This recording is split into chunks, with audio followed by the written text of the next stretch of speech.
A month has already passed. 1 month since the so-called Operation Epic Fury was launched without congressional vote. 1 month of strikes, counter-strikes, and a world held hostage by the Strait of Hormuz. Tonight, the war enters its 5th week, and the stakes have never been higher. The Houthis have entered the fray, firing ballistic missiles at occupied Palestine. The USS Tripoli, with 3,500 US Marines, has arrived in the region, and all eyes are on the Kag Island, the economic lifeline handling 90% of Iran's crude exports. Is a ground invasion being prepared? Meanwhile, Iran demonstrates it can strike at 4,000 kilometers, targeting the US-UK base at Diego Garcia. The Trump administration, scrambling to contain the economic fallout, turns to Venezuelan oil and suspends a century-old shipping law. Russia calls for international condemnation of strikes on Iran's nuclear facilities. Bill Clinton warned us, we are breaking things overseas, but also things inside our own democracy that are very hard to put back together. Tonight, we ask, whose war is this, and at whose expense? All this and more, shortly.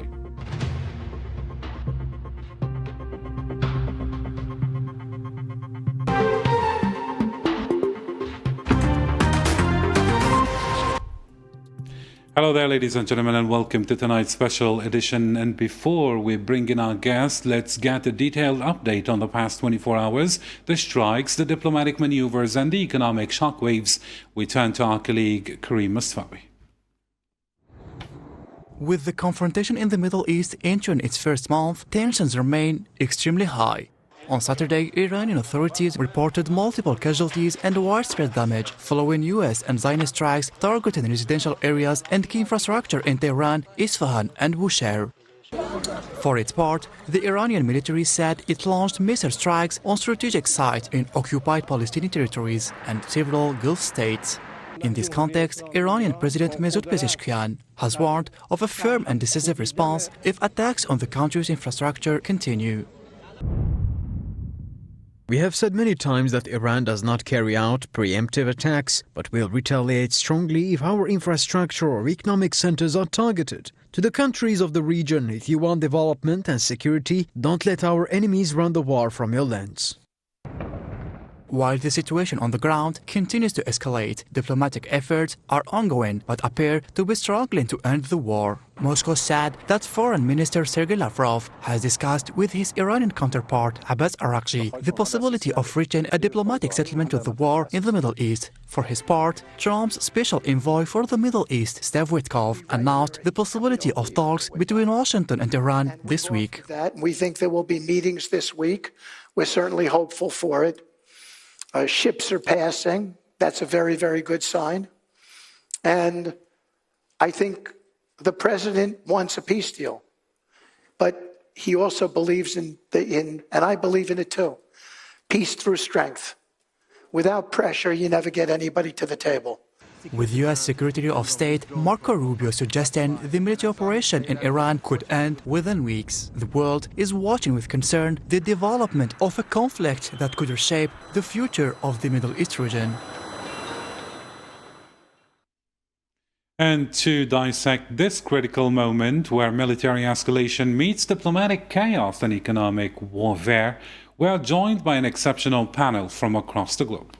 In Manama, we have Bahrain, Dr. Ahmed Khuzai, founder and political consultant at Khuzai Associates LLC, Washington, D.C. Hello there, Professor, and thank you for agreeing to be with us tonight. Sorry, Rex. Okay, good night. Good evening. Thank you indeed. And in London is Mr. Mu'tasim Al-Harith Al-Dawi, CEO of Trend Born Strategies, a geopolitical analyst tracking the shifting alliances and the global economic fallout of this conflict. Hello there, Mr. Mu'tasim, and thank you for agreeing to be with us. Thank you for having me. Pleasure is ours. And also, we have Mohammed Krisasi, a financial analyst and geopolitical analyst as well from New York. Thank you, Mr. Mohammed Krisasi, for agreeing to be with us. Assalamu alaikum, and thank you for the invite.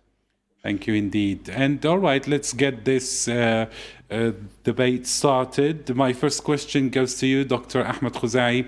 You are actually based in Bahrain right now.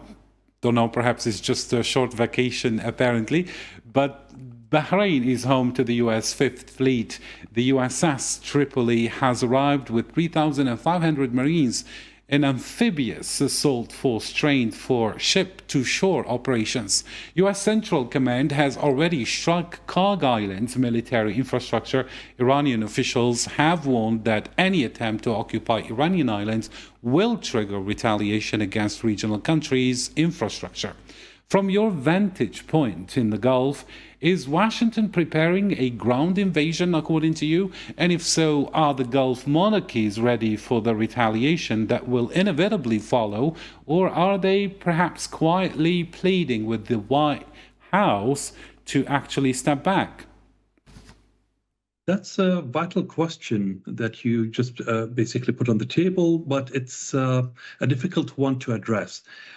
Just as you mentioned right now about the USS Tripoli, we're talking about 3,500 Marines on the ground, which adds up to the previous number that basically totals between 5,000 to 7,000 Marines on the ground in total. And that's a huge number basically to invade just one island.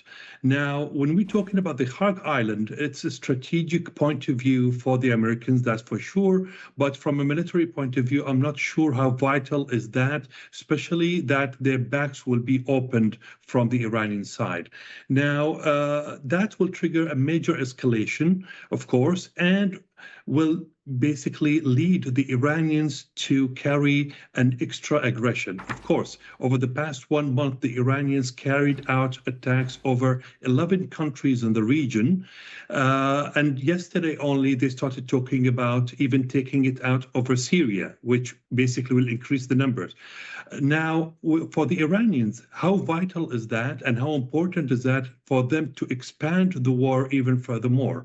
That's on one hand. On the other hand, if we're talking about the Gulf states, as you just mentioned, that's a vital question, especially that our arsenal of military assets, it's mostly defensive. Now, in order for us to take it forward, that will change the whole calculus and the whole war. Starting with, the Gulf states have been taking a defensive stance for multiple reasons. The most important one is that until now they are fighting a war they did not call for. They just found themselves in the middle of it. That's one. The second, which is as well very important, is that their most important asset is their stability when it comes to foreign investments, when it comes to how they treated their neighbors, and as well how they govern their people.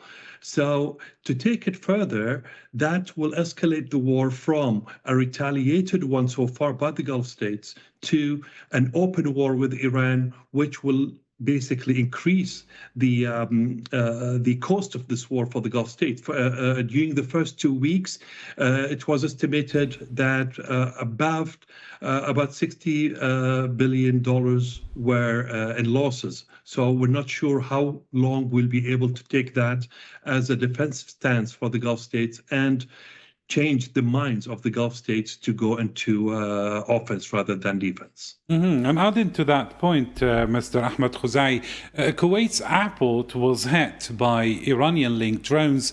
Abu Dhabi's aluminum plant, the region's largest, was struck as well. Saudi bases were attacked, injuring U.S. service members. Yet we see no military response from the Gulf monarchies.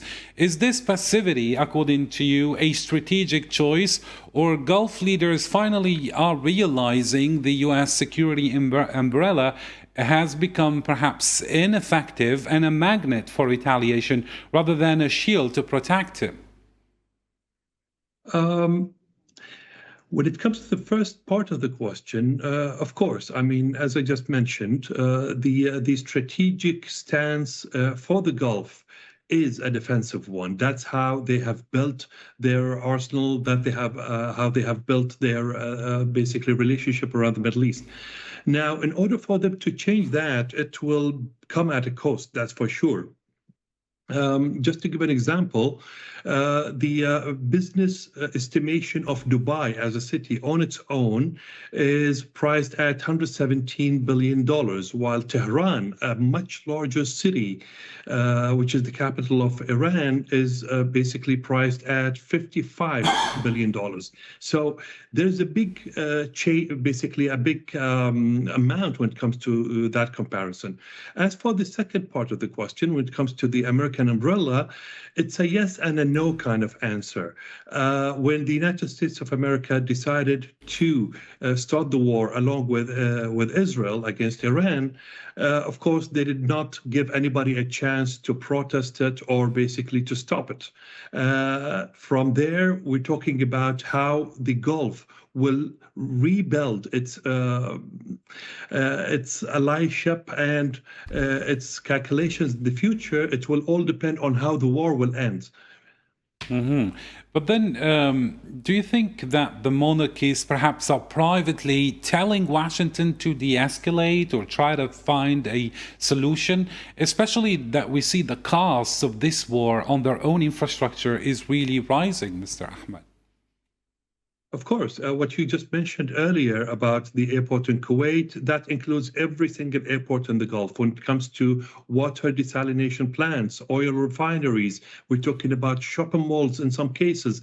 The war is already expanding, but do we want it to go to a further state? No, of course not. At the same time, if we look at it from a Gulf point of view and a Gulf perspective, is after the war, what's the state of Iran is going to look like? Is it going to be as strong as, because that will create a big problem for the Gulf? And how will it play from there is as well another big problem of how things will be taken forward. Mm-hmm. Thank you indeed. And speaking of the fact that the war is becoming really regional, I turn to you, Mr. Mu'tasim Al-Harith Al-Dawi. Yesterday, the Houthis announced their first military operation in support of Iran, firing ballistic missiles at occupied Palestine. 2 missiles launched, intercepted, but then the strategic signal is quite clear. We saw what Houthi attacks did to global shipping in 2023 and 2024. Now, with this new front opening, are we looking at a complete closure of the Red Sea corridor and Bab el-Mandeb? And what does that mean for the Gulf states whose economies depend on these routes, especially when vessel traffic through the Strait of Hormuz is already down to 95%? Well, I don't think for the time being the Bab el-Mandeb straits will be closed. I think it's just a strategic symbol action by the Houthis for the time being, and everyone who has been closely following the developments over the last month have noticed that the Houthis were not involved. I mean, they were kept as probably as a strategic asset or the strategic reserve to Iran, and they only acted when they found the time is right to send a signal message, as you have just mentioned. And therefore, I think for the time being, it's not a real threat as to sailing through the Red Sea and through the Bab el-Mandeb straits. However, this might easily turn, or depending on the developments over the next few days. As for the second part of your question with regard to Gulf countries, I think even if the Bab el-Mandeb straits is closed, there's an alternative sailing around the Cape of Good Hope. However, that will be rather costly. That it will increase the shipping costs, insuring costs, etc., which will even further add a financial strain on the budgets of the GCC countries, which are already strained due to the war and the semi-closure of the Hormuz Straits. Mm-hmm.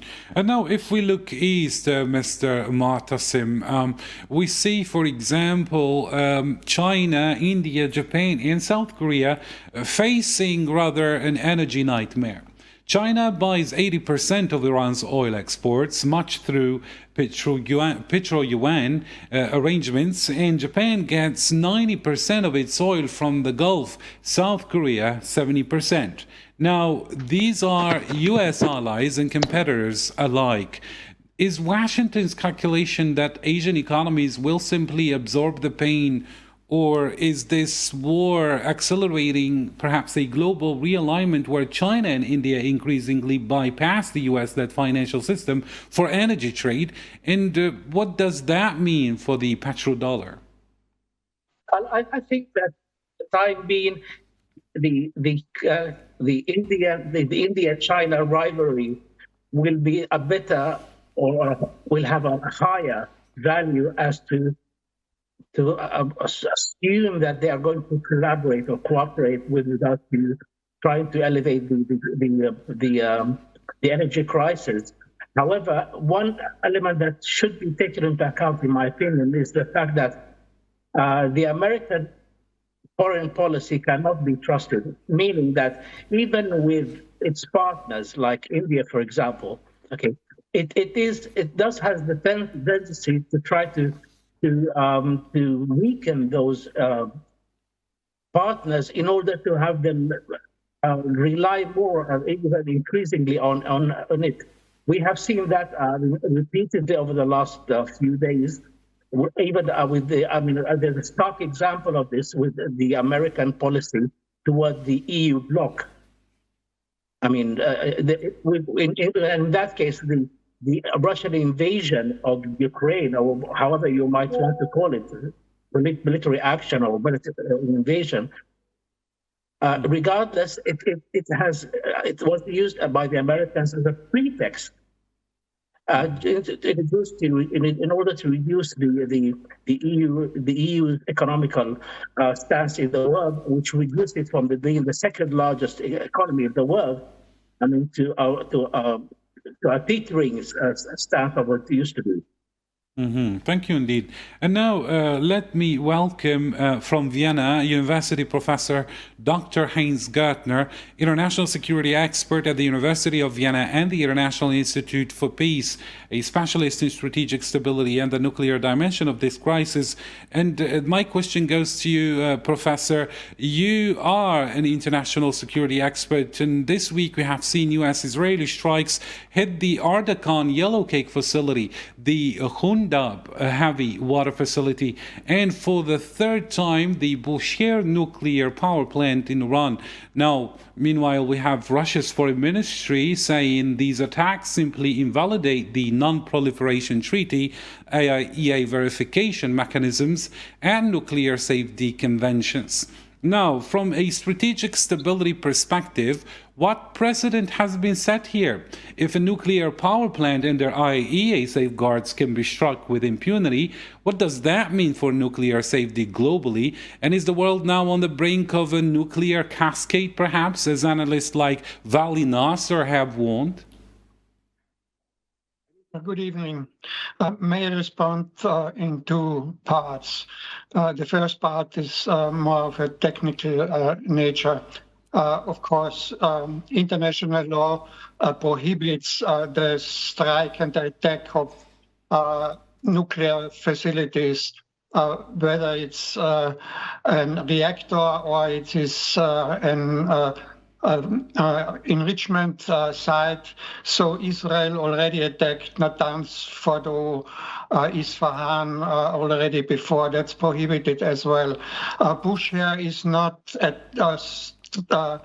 attacked directly, so there has been some strikes close to Bushehr.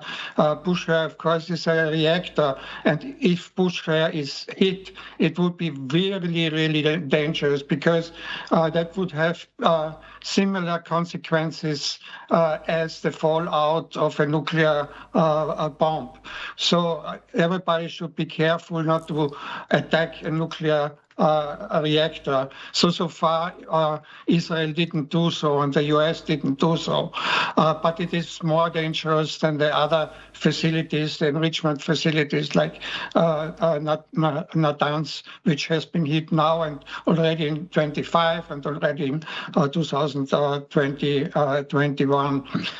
When it comes to international law and the IEA resolutions, of course, IEA resolutions forbid the strike on nuclear facilities, and also referring to the Geneva Convention, which prohibits the strike on installations with dangerous forces, as it is called.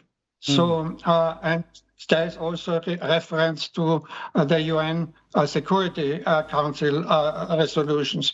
So the second part of my answer is because now we have reached a situation where nuclear coercion might come into play. So just mentioning that you have nuclear weapons, you might want to change the behavior of the advisory.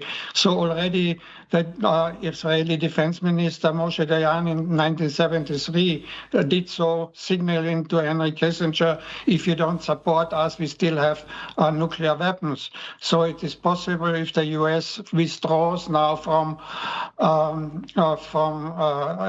Iran, from the war, that Netanyahu might say, yeah, then we still have nuclear weapons. But we also, of course, know that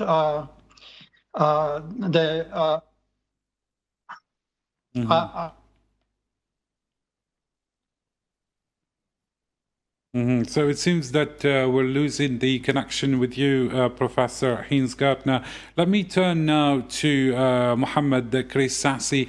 If we are to witness some kind of an attack on a nuclear facility in Iran, what would be the devastating toll, according to you, Mr. Mohammed Krissassi?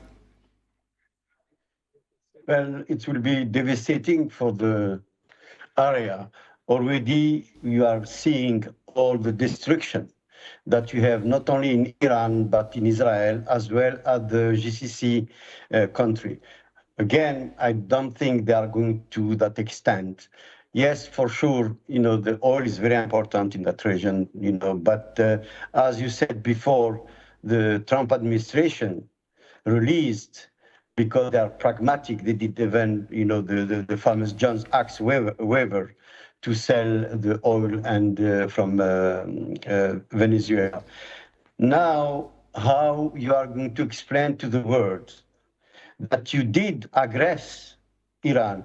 We have a tendency to forget Iran here was attacked by Israel and the US. Iran didn't do anything. They are just responding. And when I hear, for example, some responsible from the GCC that they say they are a victim of Iran, they are not the victim. When you host the American base, 14 of them all around Iran, and Iran is suffering about all this rain of bombing on their country, what do you think Iran is supposed to do? Don't come now and cry wolf when you are the one who are hosting the murderer, the one who are doing genocide in Lebanon, in Gaza, and now they want to do the same thing in Iran. Now, when you talk about how we are going to explain this, I don't know. This is why I'm just saying that let's put all the things in factuality. Iran was aggressor. And when you heard, and I repeat what I was saying, the GCC complaining that they are the victim, don't forget that during 7 years, they were the one who are financing Iraq to go and try to invade Iran. And Iran is a civilization of 5,000 years. They know what they are doing. They have been attacked since, as I said many times during this show, 1952, 53, 1979, 2008, and today. They are the only one in that area who stand up to the hegemony of Israel and America. And again, I don't know how we are going to continue like that. I don't think, in my point of view, it's going to stop maybe in matter of, let's say, 4 or 5 weeks. They cannot continue like this. Now they did a war by choice. Now is an economical war. The global world is a touch. You are saying before that, for example, China, 80% of their oil come from Iran. You said about Japan, 90%. You said about South Korea, 70%. These 3 countries that I named, they are friends of America. They are going to react, specifically China, because they know we cannot sustain longer than this.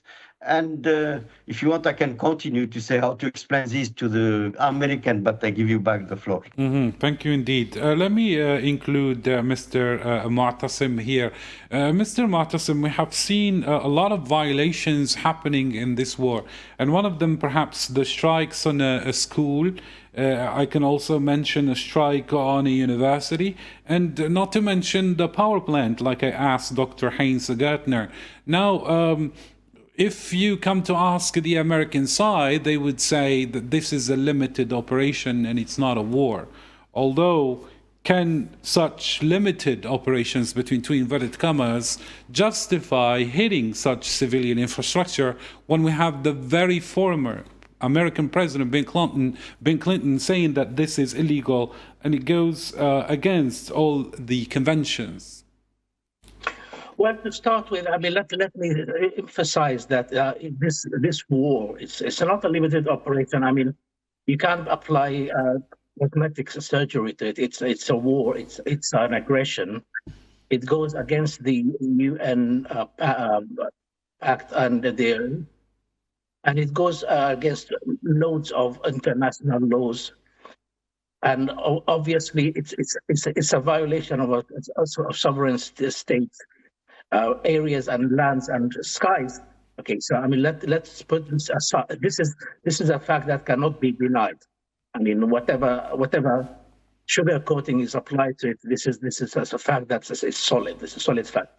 However, on the other side, okay, if we want to apply rules, it should be applied universally. And in this context, when we talk about a Zio-American aggression against the Republic of Iran, okay, we should also, by the same token, apply the same principle and say that there is another aggression, okay, that's taken place since the very first day of this war against Iran. But in this case, unfortunately, it is committed by Iran against its Arabian neighbors. I mean, just to give a couple of stark examples, Saudi Arabia has been hit more than 800 times. Okay, and mind you, those were not only targeted at American bases or whatever American bases claimed or existing in reality in Saudi Arabia. There's more. Okay, we're talking about the gas, the Qatari gas industry.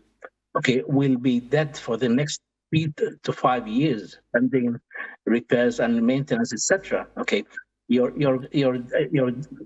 guest mentioned that the fact that the presence of some American bases in the Gulf countries, okay, was the reason that those countries were hit. But this is partly true, okay, because when we considering this element in our analysis, we need to for the analysis to be impartial, we need also to take into account the fact that those GCC countries, okay, have explicitly emphasized it to the government of Iran that those bases will not be used in any attack, any aggression against Iran.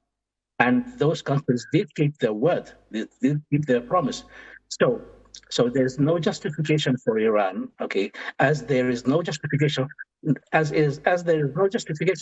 the Americans / the Zionist state to attack Iran, okay. By the same token, there is no justification for Iran to attack its Arabian neighbors. Moreover, okay, let's put it this way: the foreign aggressors, that is to say America/Zionist state, okay, will at some point, hopefully in the near future, will depart, will leave this region. How will a huge question arises in this context? How will Iran, okay, manage its relations with Arabian neighbors going forward, or that is following this, for the end of this war? Okay, whereas it has managed to destroy whatever grains of good relations or good intentions that were increasingly built over the last, say, 2 years. Just to give an example, the rapprochement that what is in the evolving between Iran and Saudi Arabia. Okay, that was culminated in the visit made by the Minister of Defense, Saudi Minister of Defense, Prince Khalid bin Salman, to Tehran, where he met the late Murshid, or grand leader. Okay, this is all gone down to rubble now. Okay, and the countries, all the countries in that region, that is to say Iran and its Arabian neighbors. Okay, they will need to start from nil going forward. Okay, so the mess that has been created in the region. Okay, by these retaliatory or pseudo-retaliatory actions or attacks by Iran. Okay, are not the ramifications of those attacks are not limited to the physical damage, say to oil refineries, etc., etc. It goes beyond, far beyond that. Okay, on to the how will those countries manage and operate and coordinate their relations going forward, which is a huge geopolitical concern, not only for those countries, the directly concerned countries, but for the rest of the world going forward, because this is the region where the vast majority of oil and gas come from. Okay, and therefore it's a global concern. Mm-hmm. Thank you indeed. And this leads me to the next question. I get back to you, Dr. Haynes Gartner. Earlier we had that connection problem, and perhaps you would like to finish your point when it comes to European strategic autonomy when a conflict in the Gulf can directly threaten the continent. I'm sorry for this interruption. Sure, the Europeans are torn between loyalty towards President Trump and strategic autonomy.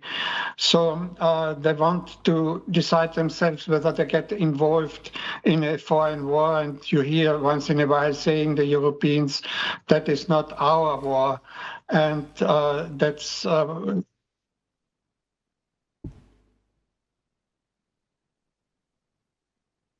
Mm-hmm.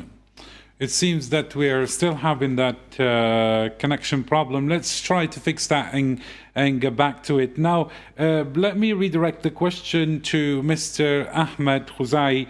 Mr. Ahmed, if we come to look at the European continent, which is dependent on energy products from so many countries, since it has no such products itself, and most majority comes from the Gulf countries. Now, if we see European strategic economy being jeopardized in a way, especially amidst this conflict in the Gulf, can this threaten the continent and perhaps drag them into war as well?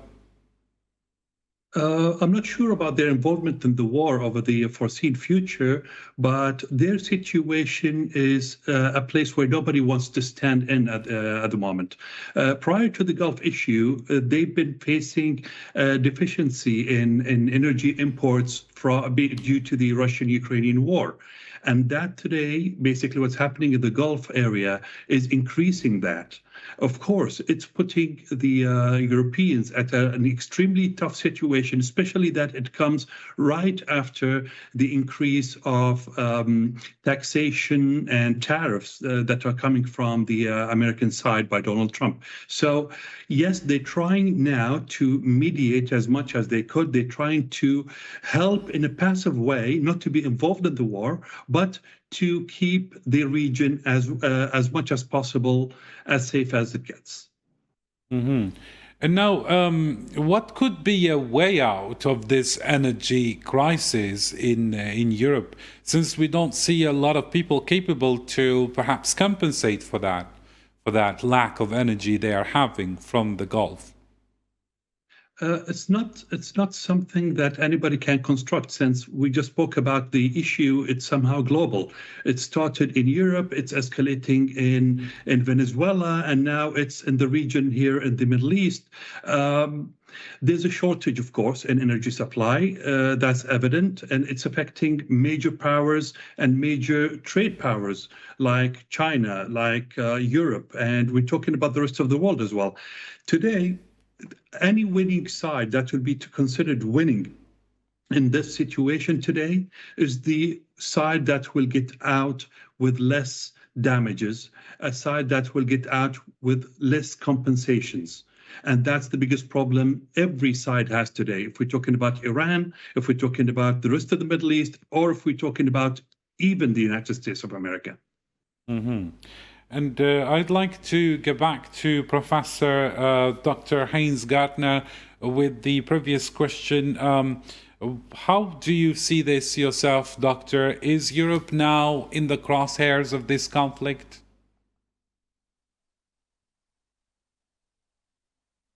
Are you with me, Dr. Heinz Gärtner? Mm-hmm. All right. It seems that we haven't got back or restored the connection with Dr. Gärtner. So, Mohammed Karisasi, since you've been tracking this war, you have been following closely the economic impact. Now, what can you tell us about the repercussions that are felt, perhaps domestically in the USA, when it comes to this costly war? Well, in the USA, we begin to feel, of course, that war, but it's not because of the oil. It's because of the price that is costing to American. We are talking about $2 billion a day, and for a war of choice. Now, maybe I'm going to think out of the box. America doesn't suffer about the oil supply.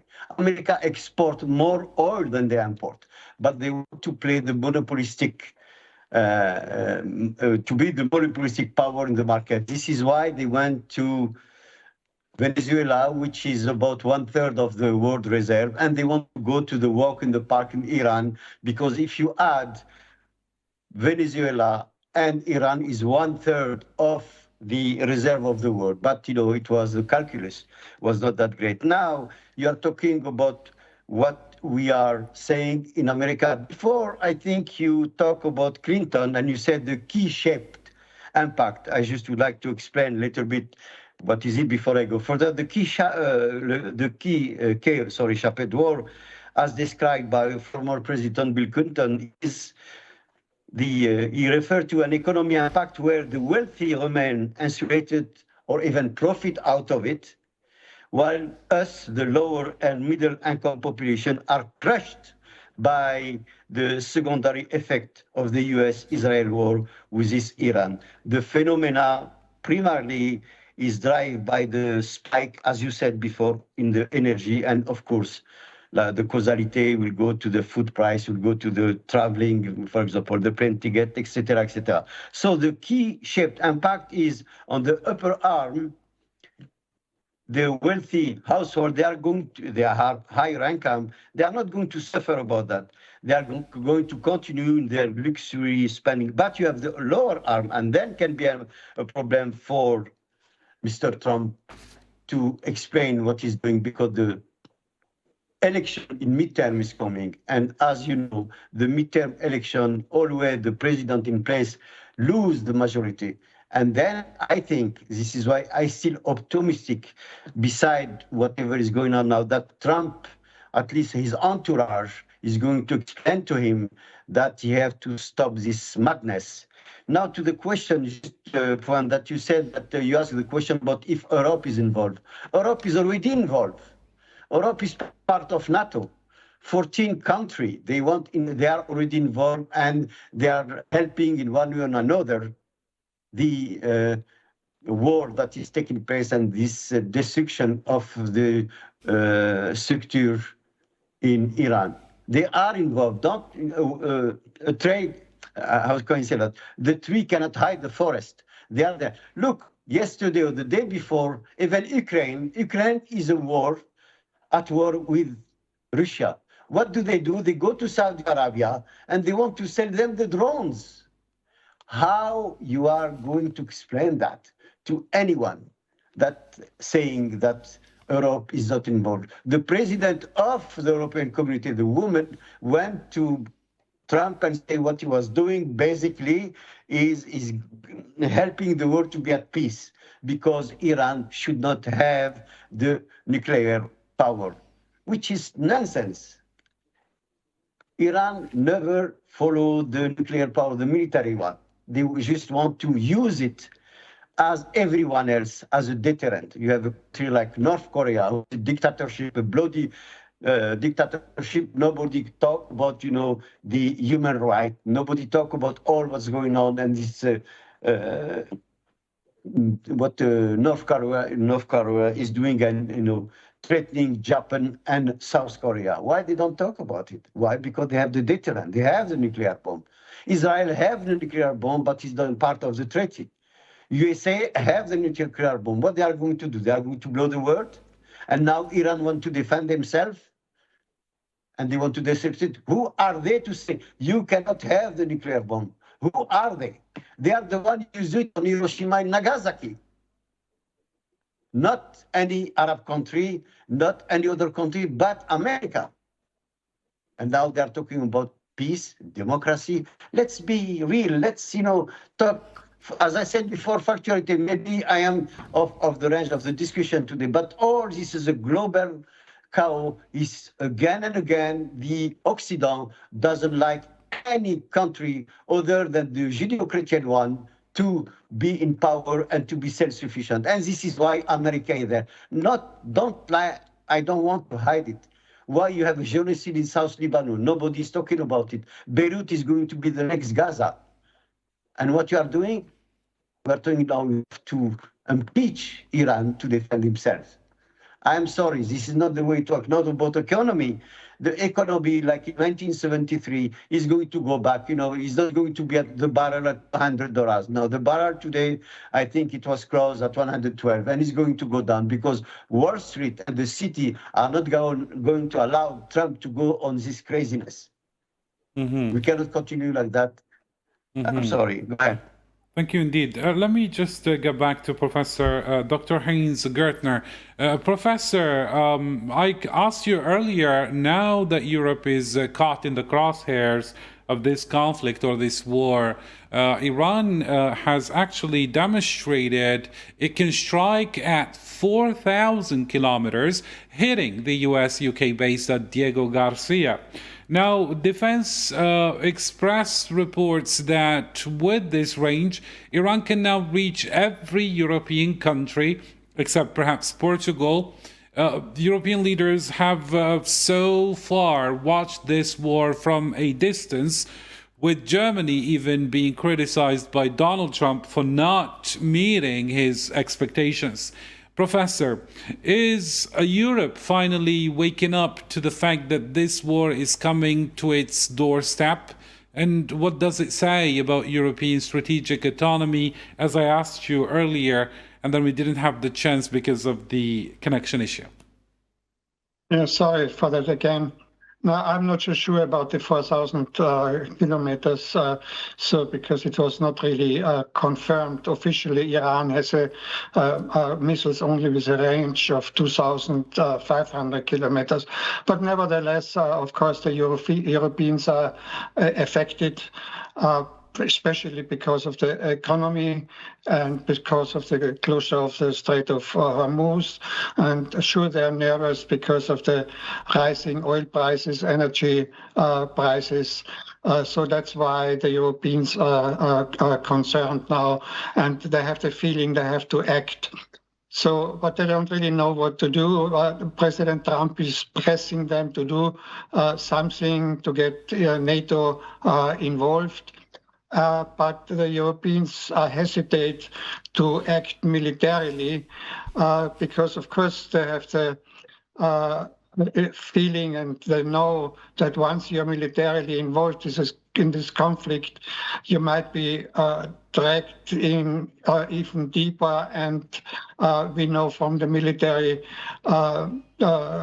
experts that there's a possibility of mission creep, so that there is a certain point of no return when you started a military operation. So the Europeans are afraid of it, but of course there is pressure, and there was a debate within NATO even to invoke Article 5, the security commitments. That was the case when a drone flew towards the military base in Cyprus. Also, the European Union discussed security commitments according to Article 42.7, but they didn't do so because once you are really trigger this article, all member states have to get involved.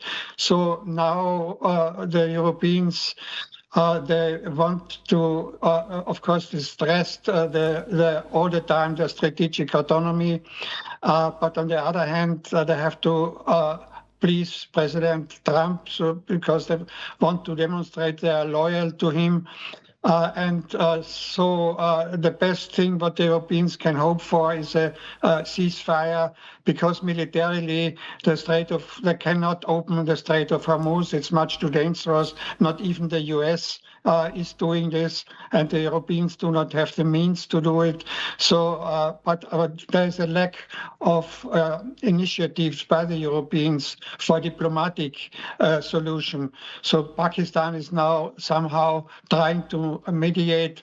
Why shouldn't the Europeans try to do it? Because they are affected. No military solution, only diplomatic solution. So the Europeans should do something in that way. Mm-hmm. And speaking of the diplomatic solution, this leads me to the next question to Dr. Ahmed Khuzai. Dr. Ahmed, while bombs are falling, Pakistan, Turkey, and even Egypt are trying to open diplomatic channels between Tehran and Washington. Iran, however, denies any direct talks, calling U.S. claims psychological warfare to buy time. Now, from your experience bridging Washington and the region, are these diplomatic moves genuine attempts to stop the war, or are they perhaps just a cover while the U.S. continues to reinforce its military posture? The scenes, the attempts for negotiations started on the first day by multiple players, and then it led us to where we are standing today. Now, Iran don't want to negotiate while they are under pressure, while the Washington are playing the dual track. They're pressuring while basically pressuring for negotiations, while at the same time are attacking Iran. This dual track basically works both ways, even on the Iranian side. That's somehow, again, that Iran has been playing for some time. And it seems that so far it's going nowhere, because since last year, the war that is known as the 12-Day War, it started right after negotiations failed. And then even this year, the war started right after negotiations failed. And as well right now, before the talks of a possible negotiation started, Iran has basically put forward the 6 points that they wanted to negotiate. That seems to be impossible by not just the United States and Israel, but as well for the Gulf, especially that they want full control over the Strait of Hormuz and other factors, which seems to be rejected by the United States with their 16 points plan, that the first 6 points are the exact opposite of what Iran wants to basically be granted. Now, that being said, it's not an easy way forward, especially that the way, just to reply to the respected Mr. Mohammed earlier about the bases in the Gulf. Now, if we put the bases as the most important point for the Iranians with their aggression against the Gulf, we'll have to go back in history to understand that, for example, the Fifth Fleet in Bahrain was established in 1975, which is exactly the same year that the United Nations ruled out the independency and sovereignty of the Kingdom of Bahrain back in the day, while Iranians have been trying to claim it ever since until today. When it comes to Kuwait, for example, the oil ship problems that the Iranians were hijacking them and taking them away from the Kuwaitis, and then from the time that Kuwait as well invaded, Iraq invaded Kuwait as well, we started having these bases for a reason. If that's a problem, then why did Iran started to have the Russian bases that started to hit Syria years ago? It's a complicated issue that only calming down and sit down to negotiations will solve.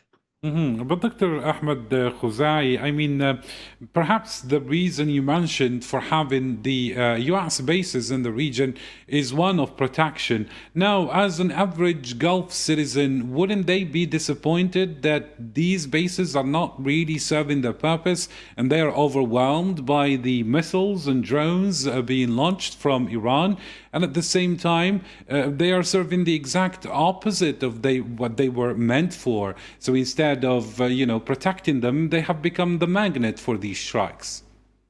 Yeah, as well. We'll have to go back and read the paperwork for establishing these bases. These bases mostly were established to keep a status quo. That's one. And of course, they are American bases. It's American soil. It has nothing to do with protecting the Gulf states.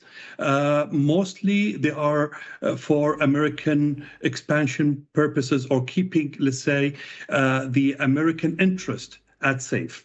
When it comes to protecting the Gulf, it has nothing to do with that. And as you can tell, since day one of the war, every soldier from these bases were deployed either in international waters or in the Arab Sea, as well as ever since we've been depending on ourselves only here in the Gulf states, defending ourselves against the Iranian aggression. So it's not the same purpose that's been advertised as much as reality is a different kind of truth when it comes to having facts.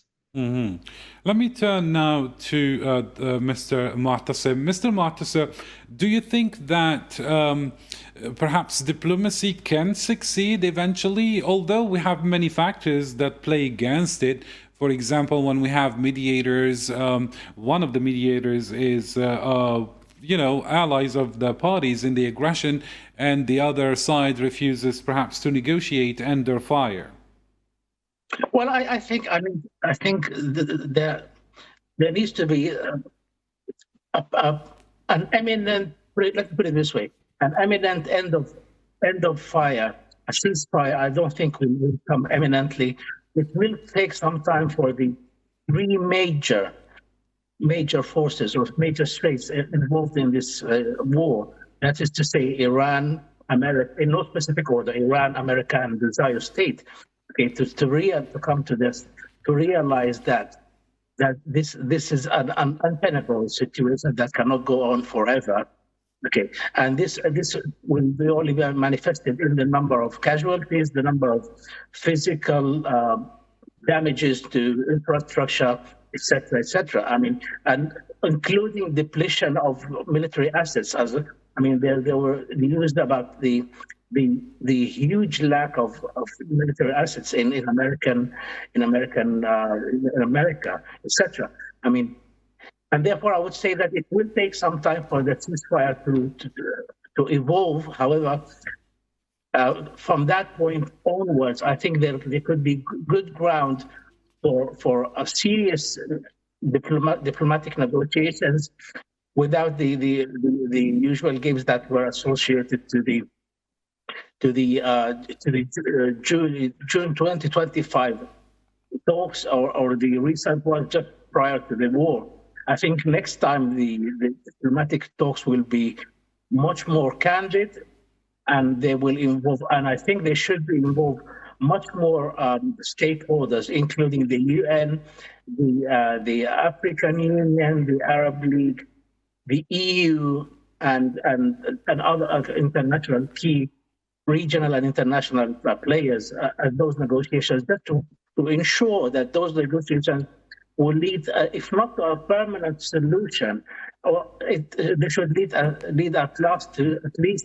least to a solution, a ceasefire that will last for at least quite a number of years without us going back and forth through these sorry to say, Tom and Jerry game of talks and then war, and that started last year. Mm-hmm. But Mr. Mu'tasim Al-Harith, I have to refer to what former President Bill Clinton dared to ask. He says, and I quote, "Every time I see a decision that doesn't make any strategic sense, I've learned to ask another question. Who does it serve?" Clinton noted that Benjamin Netanyahu has long sought a confrontation with Iran because as long as there is war, there is also a reason to stay in power. 5 weeks in, with US casualties mounting, with the global economy teetering, with no clear exit strategy, is this war being fought for American interests or for Israeli interests? And if it's the latter, how long will the American public and the American Congress, according to you, continue to accept it?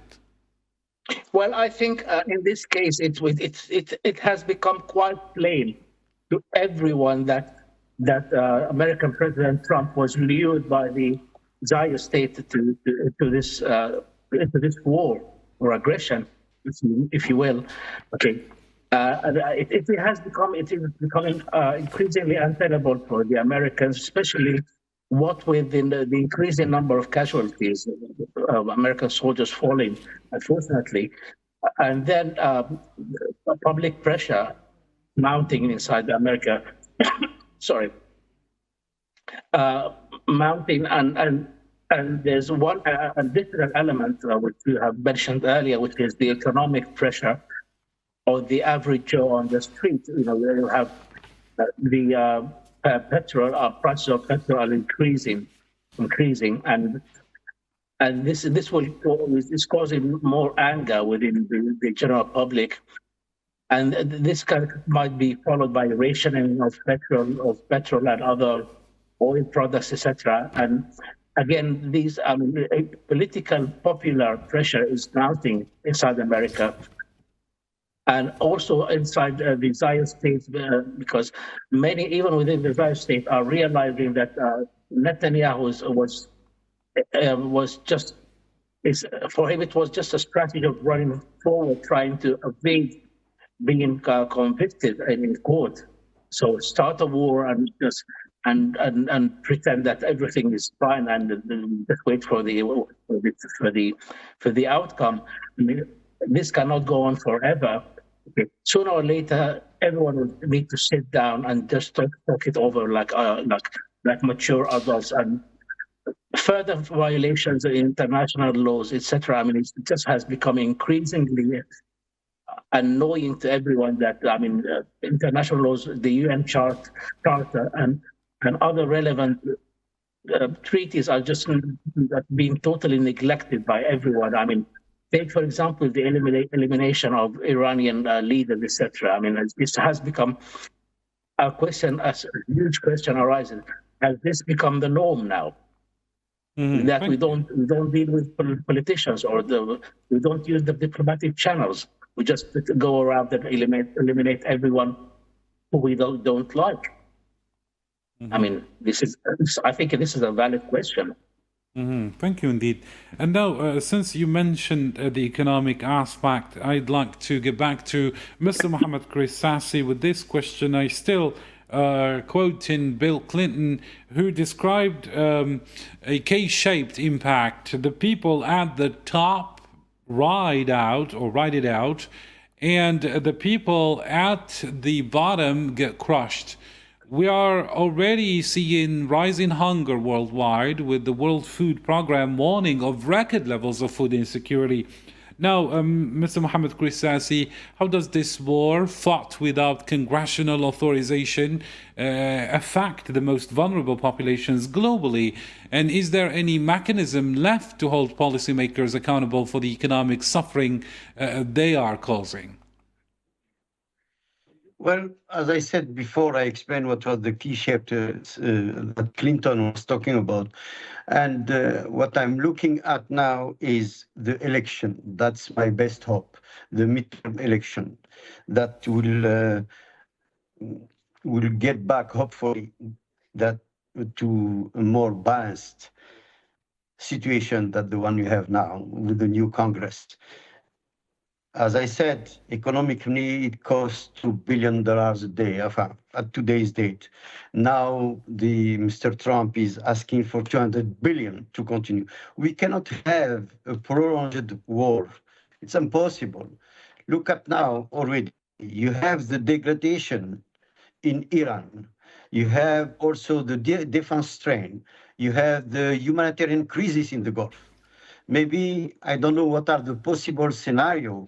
The one that I'm seeing right now, not only economic, because as I said, economically, we are going to recover. This is, the nature of the thing. But, meanwhile, what we are going to do, President Trump, maybe he's going to declare victory after degrading, as we saw, kind of Iranian capabilities.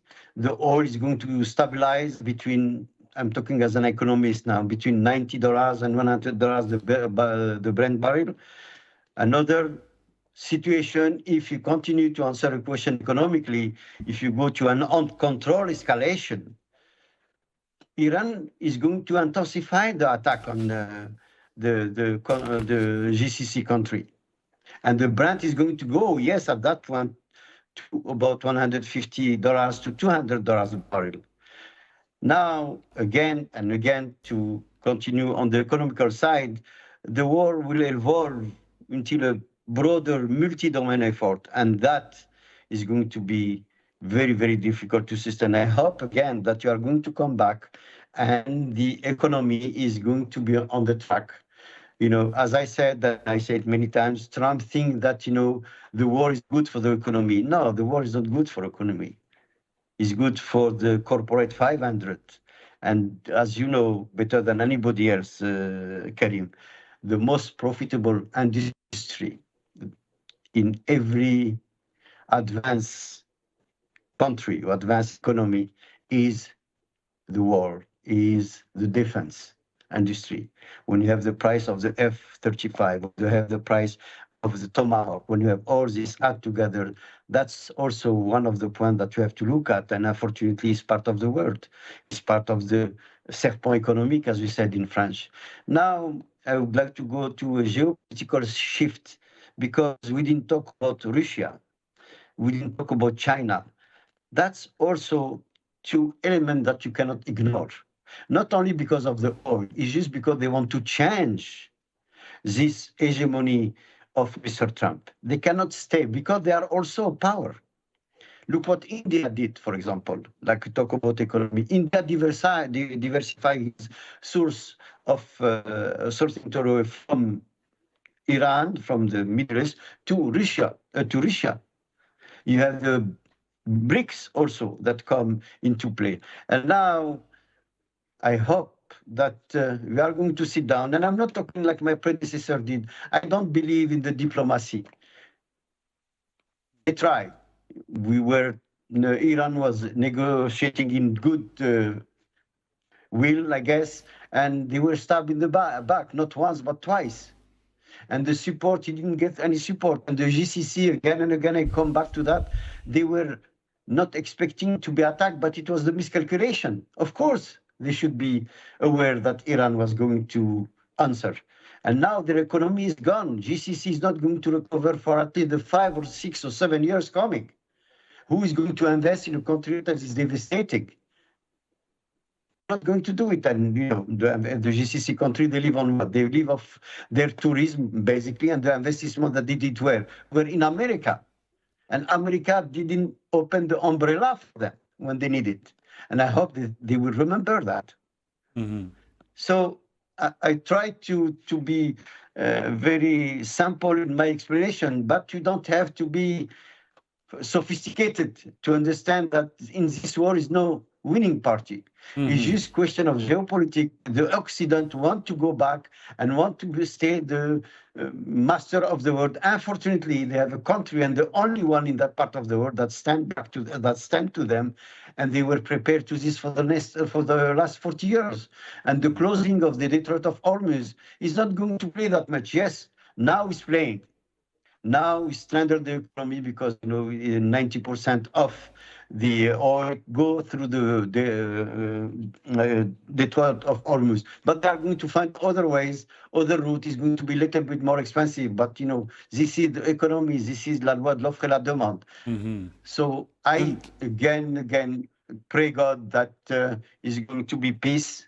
And we are going to go to hopefully, Mr. Mohammed Sassi. This actually leads me to another question to Professor Dr. Heinz Gertner. Dr. Heinz, Russia has condemned the strikes on Iranian nuclear facilities, as I asked you before, and blamed the US for closing the Strait of Hormuz.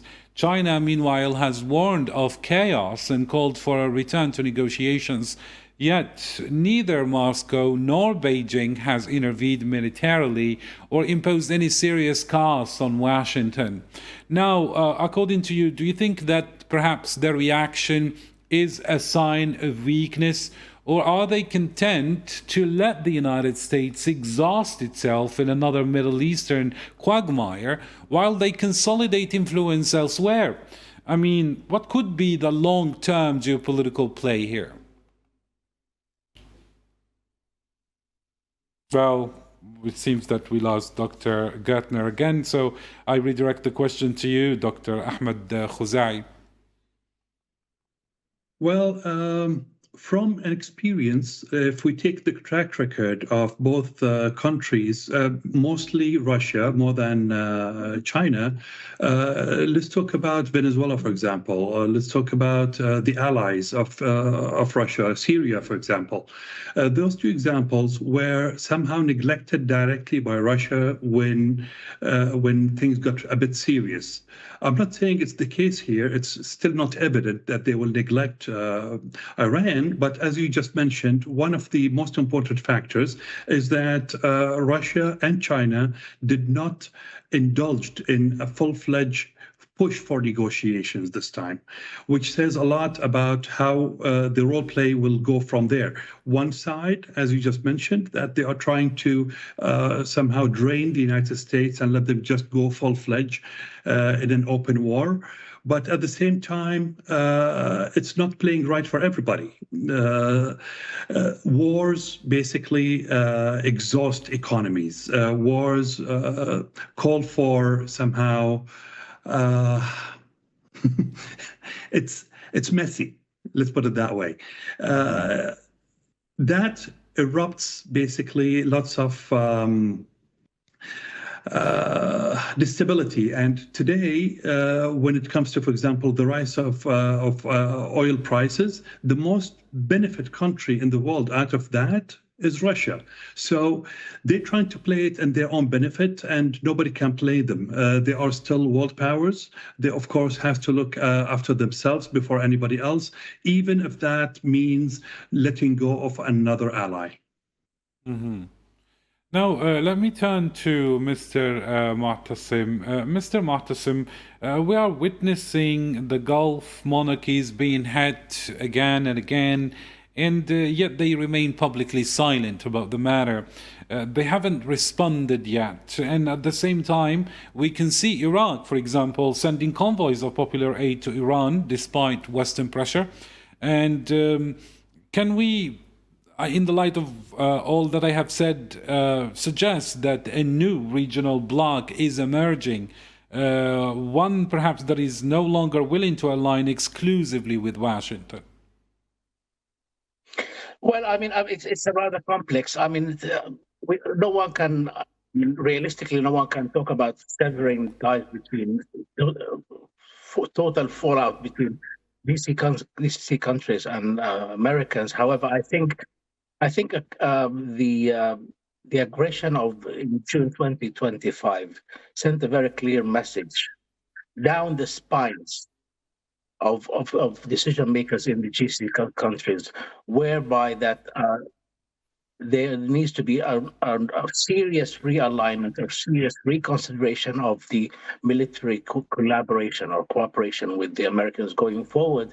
As your guest has eloquently, Dr. Khuzai has put it eloquently, that no convention or there are no clauses in the contracts or the agreements between America and GCC countries with regard vis-a-vis military bases that stipulate that those American forces should protect the GCC countries. However, their mere presence in the region was a deterrent to Iran, especially that the history of Iran's at least attempts at hegemony goes all the way back to the 50s and 60s. I mean, during the time of the late Shah at the time, before the Iranian Revolution.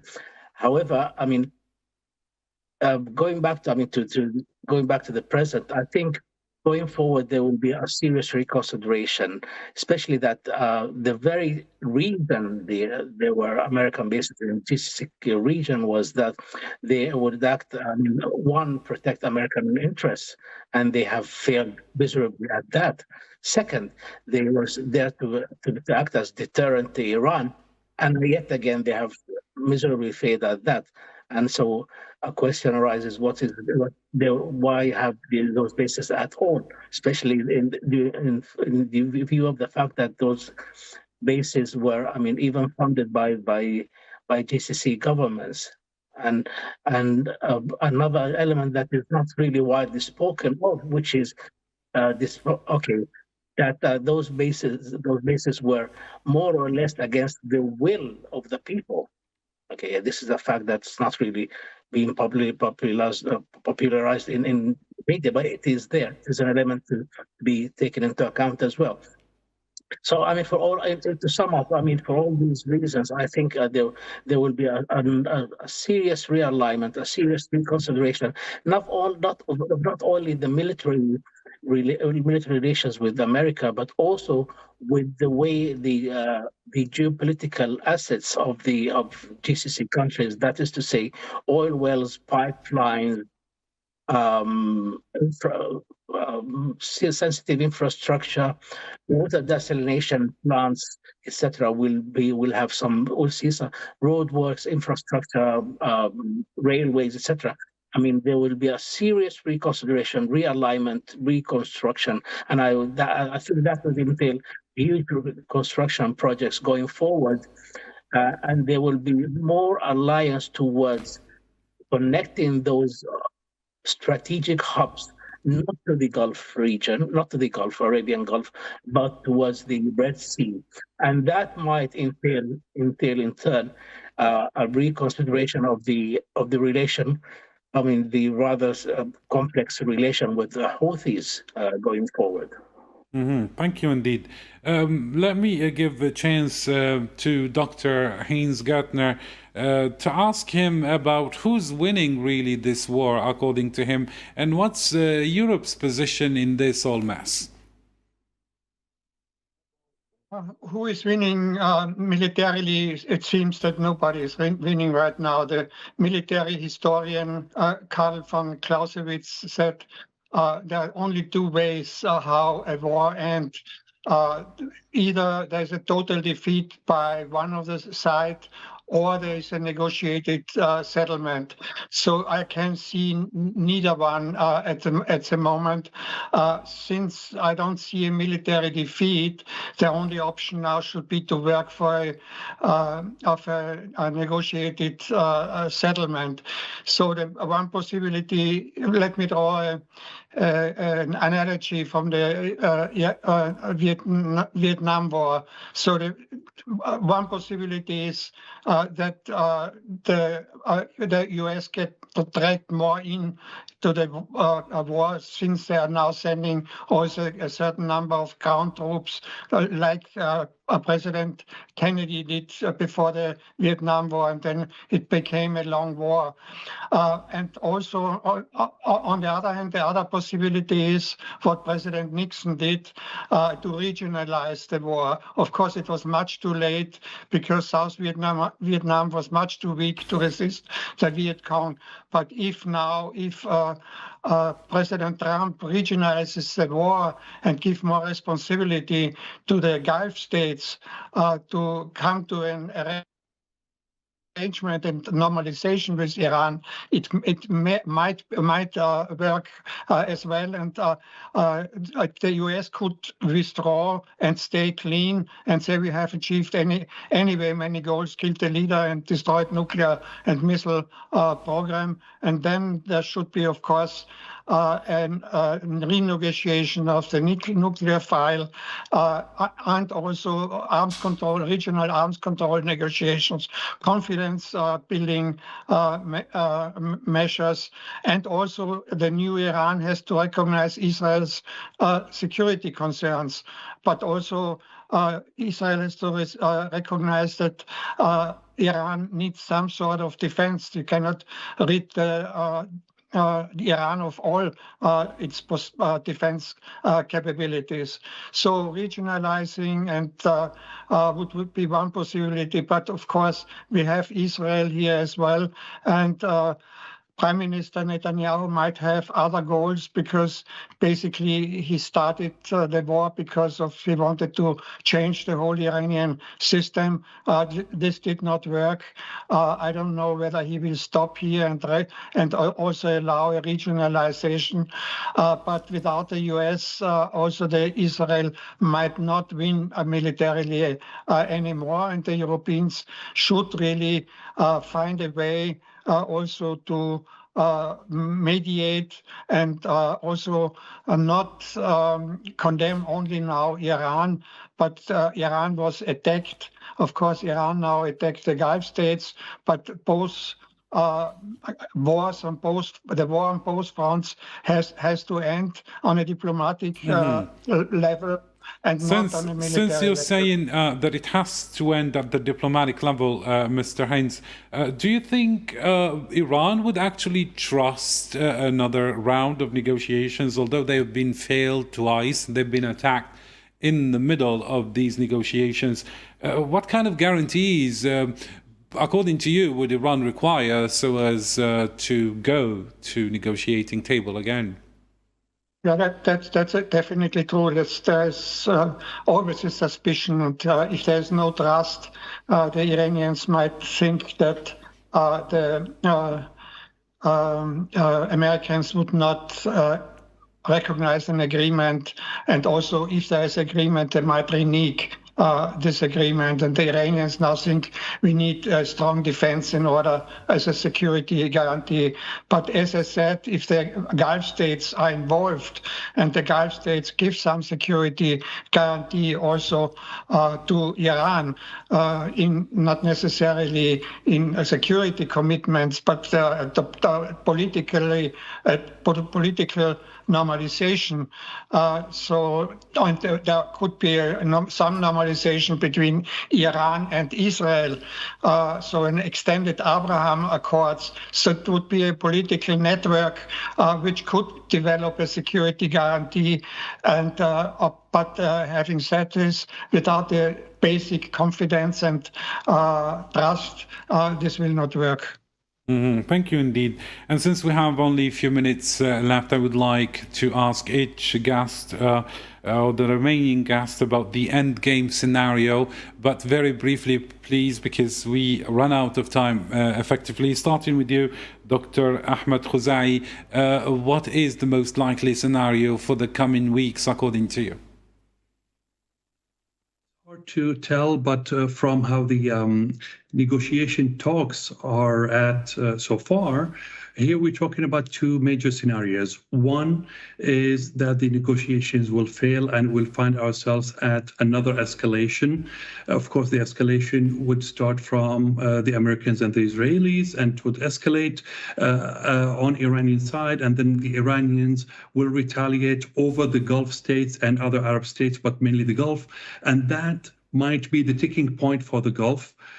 We hope not, but the Gulf is still enduring all these losses, and there is, of course, a ticking point for them to move from defensive to aggressive.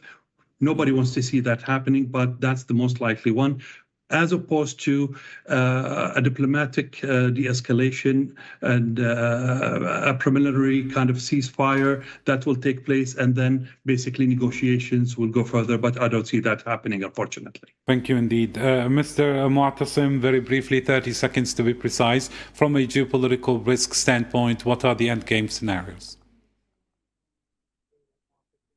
Mu'tasim? Different blocks. Different blocks that are interplay into this. There's a fallout between the defense contractors and the finance sector. That is to say, stock markets, and then you have the IPAC effect or impact. With the United States, we have the Houthis attacks and the Iran attacks. How will they form or shape the narrative? With regard to the Gulf states, will they be able to rearm themselves? Will they enter the war either directly or indirectly? And moreover, will they tolerate or endure further Iranian attacks on them or not? And another question, the fourth block of the force that comes into play is obviously Iran. Will it still have the steadfastness to continue or not? Will it be able to produce more ballistic missiles / drones, etc.? And the last question, whether it will be able to impose its political will, either through war or diplomacy. I mean, the interaction of these four blocks with regard to these factors, I think that will shape the narrative, the future within the next few days, weeks. Sorry. Thank you. Thank you indeed. Professor Gertner, 30 seconds. From a security perspective, what's the endgame scenario? Yeah, of course, escalation or negotiation. So that's the choice we have. But also, I could mention China, because China wants to have good relations with all states in the region, all Gulf states and Iran, but also Israel.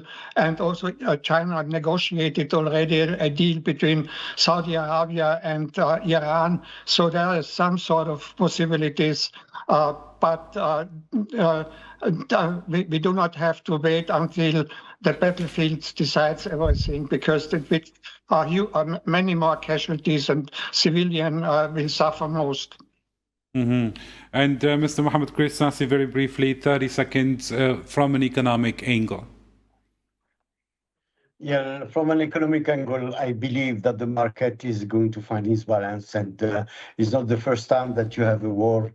It's going to be many to come also. But now, specifically, I would like to conclude by saying I am a Muslim, and I am a man of peace, and I will pray that no mother from Israel or from Iran or from the GCC country will cry because she lost her son for this stupid war that you have there, and the bloodshed have to stop. Thank you indeed. Thank you indeed, Mr. Mohammed Chris Sassi, for all your insights, and all goes to all the panel. Mr. Mu'tasim Al-Harith Al-Dawi, also Professor Dr. Heinz Gartner, and Mr. Ahmed Khuzai, as well as Mohammed Kristasi. And thank you, dear viewers, for keeping it here on our channel and trusting us with your time. And until next time, have a good one.